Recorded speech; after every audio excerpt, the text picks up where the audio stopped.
Hi, everybody. Hi, hello, hello.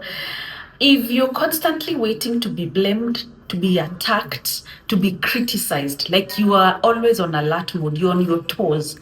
When you receive an email, even before you open it, you have already started thinking about, oh, Kwani, what did they hear about me? What do they want to talk to me about? What is it this time round? And you've not even opened the email.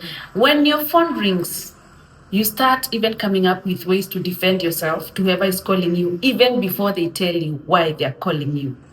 That thing is called hypervigilance. You're always hypervigilant. And it's because at some point in your life, maybe in your childhood, in your other relationships, at some point you were blamed a lot, you were criticized a lot, you were slapped a lot around without notice. So things were your fault.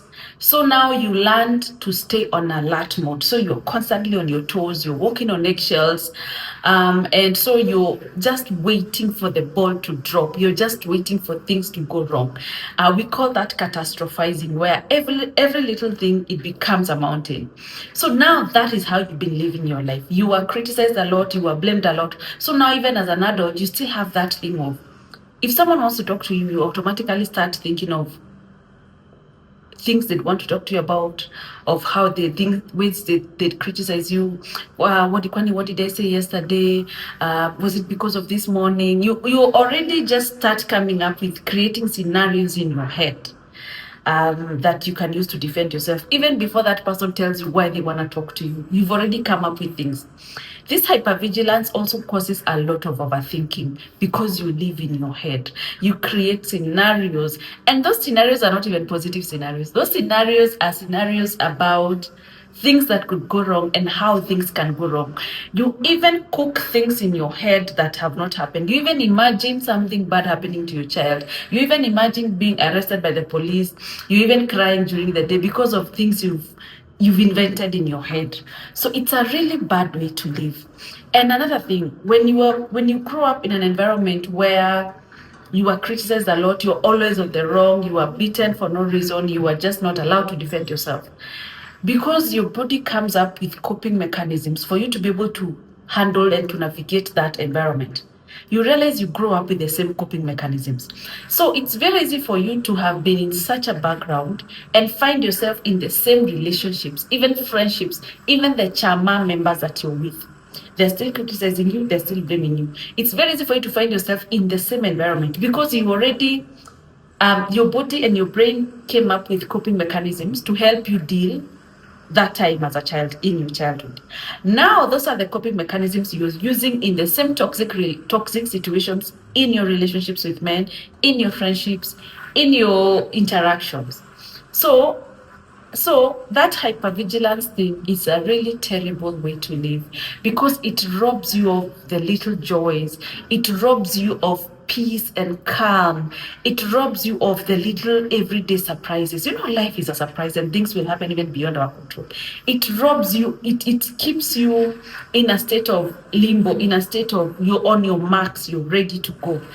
And so it affects your nervous system. Like you get a lot of anxiety. You walk on eggshells around people. You're constantly defending yourself, even if no one has accused you of anything. Even before they tell you about what you'd have done, you even have started talking about it and defending yourself. Yeah.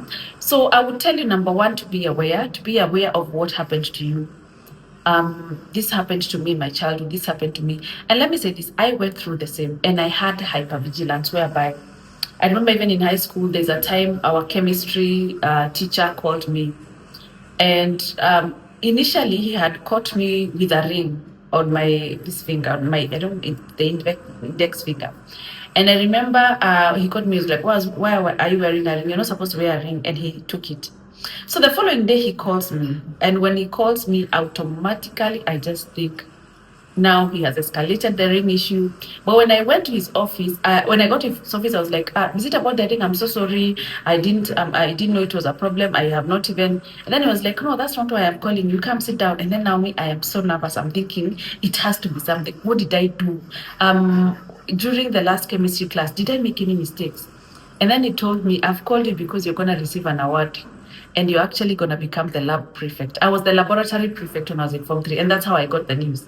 So he told me, Pauline, That's my English name. Pauline, why are you second guessing yourself? Stop second guessing yourself.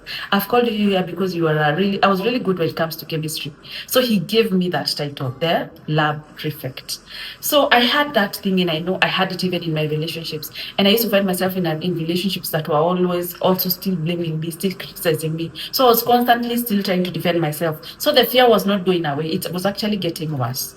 So I had it before I healed my trauma. I healed my trauma. I did the work. I became a coach, and now I help people heal their trauma. So if this is you, number one, please be aware of what happened to you. And as a result of what happened to you, how have you been showing up? What are some of the things you've been accepting, or some of the things you've been going to in life?